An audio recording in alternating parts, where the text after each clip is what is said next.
I hear lawnmowers, Canada geese, and bicycles outside.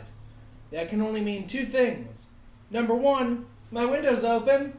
Which number two, it's spring-like. Bum bum bum bum bum bum Ping. bum bum bum bum bum bum.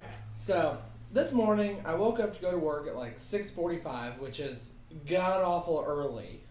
It's like a half hour before the sun's even up.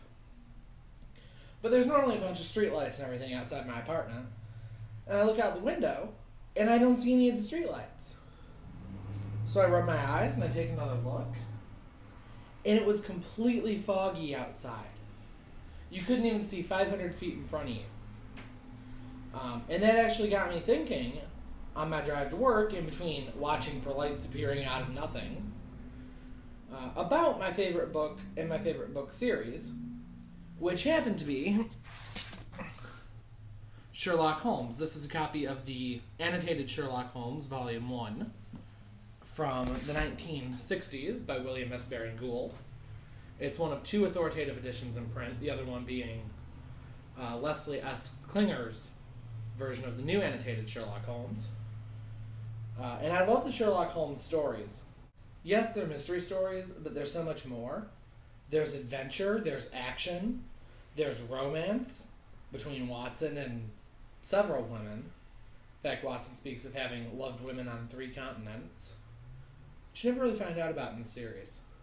The best part is that they are all old enough to where they're under the public domain, so you can go get them online for free, legally.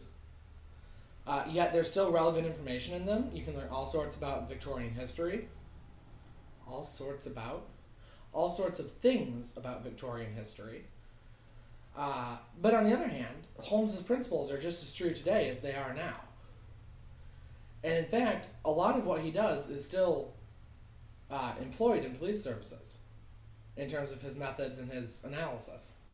My favorite one-off book is a novel that was published a few years ago called Cheating Lessons by Nan Willard Capo. It's about a high school student in Michigan who is participating on her high school classics bowl team. It's like quiz bowl, but all for literature.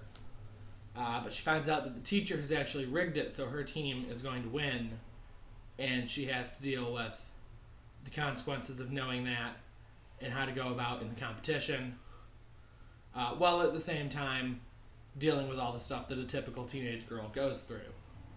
So yeah, that is my favorite book series, Sherlock Holmes, and my favorite one-off book. I'm curious to see what you're going to have to say, Rhonda, because I know you like to read a lot, and you're actually in studying to be a librarian, so I should take your recommendations a little bit more heavily than you. Cater Aaron. Kidding, guys. Heart. I'll see you tomorrow, Rhonda.